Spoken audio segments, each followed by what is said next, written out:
Hi everyone, Organizing Higher. Welcome back. I provide organization and productivity tips, tools, and resources. If you're into that kind of stuff, make sure you subscribe so that way you are in the know on future videos. I post videos every week. So most people that call themselves organized or productive at a minimum have some version of a to-do list, either on paper or digitally. It's a list of things that essentially tells you what you need to do.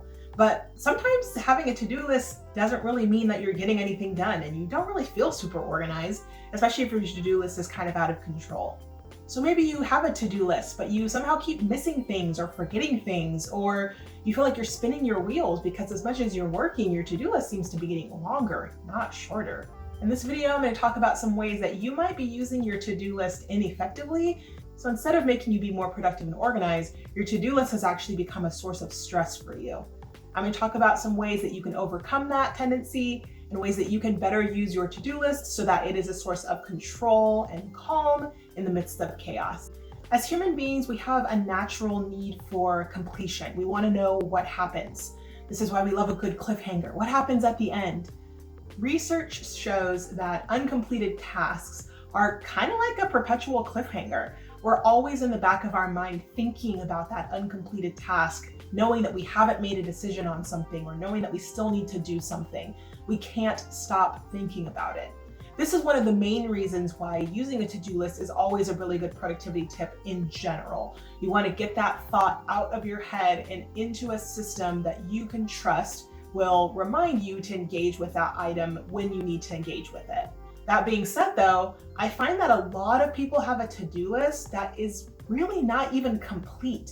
Thinking about all of the pieces of your life that you have, you're a mother, a sister, an aunt, a brother, an uncle, a husband, a wife, a partner. You have all of these commitments in your life, but your to-do list might not actually be capturing all of the commitments that you've made to different people, to different experiences, and to different relationships that you have. So I encourage you to make sure that when you are creating your to-do list, that you're actually capturing all of those things that are on your mind. If not, you're constantly going to be reminded of things that you are not doing, and it's going to impact your ability to feel focused when you're working on the stuff you actually have to do. You can use a personalized trigger list to remind you of some things that you might still be waiting on or that you might still need to do. I have another video where I talk about the trigger list and the process that I use to review my whole entire productivity system and get things done. Definitely check that out if it's something that you're struggling with. I find that using that trigger list really helps me to be reminded of things that I otherwise would forget to do, but are important to me. Also, don't forget your calendar is a to-do list. So if you have things on your calendar that you're not looking at, make sure that you are paying attention to what kind of commitments that you have coming up. Maybe you are leading a meeting and so you need to create an agenda, or you're going to be attending a meeting and you were asked to provide some type of feedback or review a document before the next meeting or take some type of action before the next meeting. So your to-do list on your calendar is another reminder of some things that you need to do. And that leads me to my next recommendation, which is to review your to-do list regularly. So having a to-do list is awesome, but if you write something down and then you don't look at it again, you're essentially not going to remember what items you committed to. That's the purpose of a to-do list, right? The to-do list is going to remember either on paper or digitally the things that you've committed to doing. So make sure that you are regularly reviewing your to-do list. I do this on at least a daily basis and a more thorough review on a weekly basis.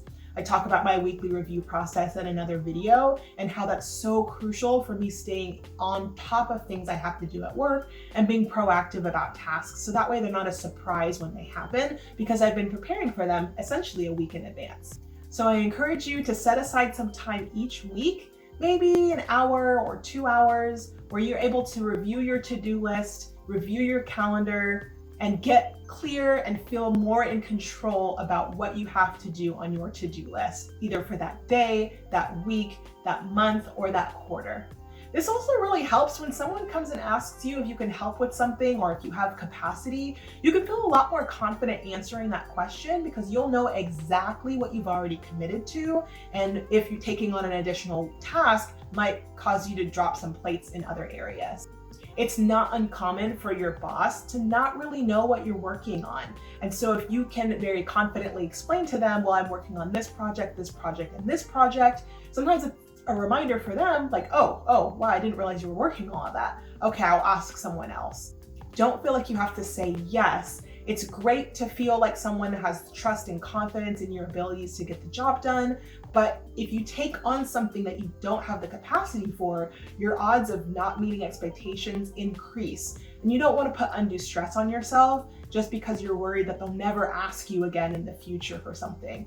I assure you, if you continue putting out good work, they will come to you again. Once you have all your commitments written down, sometimes it can be overwhelming to realize everything that you've committed to. But recognize that not everything on your to-do list actually has to get done.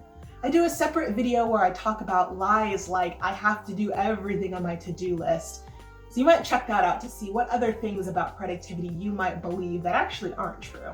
So as you're looking at your to-do list, it can help to kind of sort out your must-do from your nice-to-do. Ask yourself a couple of questions. Ask yourself questions like, is this task in line with my larger personal and professional goals? Is this task in line with my values and purpose? If I could only do 3 things today, would I choose to do this thing? Is there someone else who's better suited to accomplish all or part of this task? Is this a task someone has assigned to me, or is it something I've assigned to myself? And if I've assigned it to myself, can I unassign it to myself? So separate your have-to-do list from your nice-to-do list. I would love to buy fall decorations to go with the season, but if I don't buy fall decorations, my life will not be significantly impacted by that. So I don't put that on my must-do list. I put that on my nice-to-do list. And a lot of times, because I'm reviewing these lists regularly, I do end up doing some of those things that are on my nice-to-do list, but they don't have the same pressure as those things that are on my have-to-do list. For some people, they call this prioritizing. I generally don't prioritize, but it's the same way to think about some things are more important or have more weight or value than other things. You might also find at one point that you're no longer very interested in doing a certain task.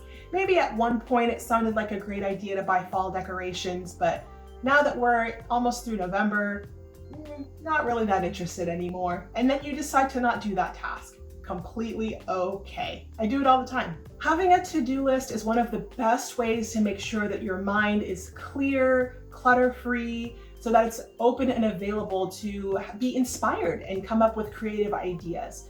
If you're constantly processing unfinished thoughts, that takes a lot of mental energy and sometimes can end up leading to draining you physically as well. So use your to-do list to your advantage. Do things like writing things down as soon as they're on your mind, that way they're out of your head. Reviewing your to-do list regularly to make sure that you still want to do the things that are on there, and also as a reminder for what you've already committed to. And separating your lists from the things that you have to do, that you're obligated to do, versus the things that you don't necessarily have to do, but would be nice to do at some point in life, maybe. If used effectively, to-do lists could be great and powerful tools for helping you be more under control. Your to-do list is a list of things that are within your control to help move you towards your ultimate goals, your vision for yourself, your purpose in life, and being the best version of yourself that you want to be. What are some other things that you've done to help your to-do list keep from becoming a source of stress for you? Leave a note in the comment section below. Thanks so much for watching and have a great day.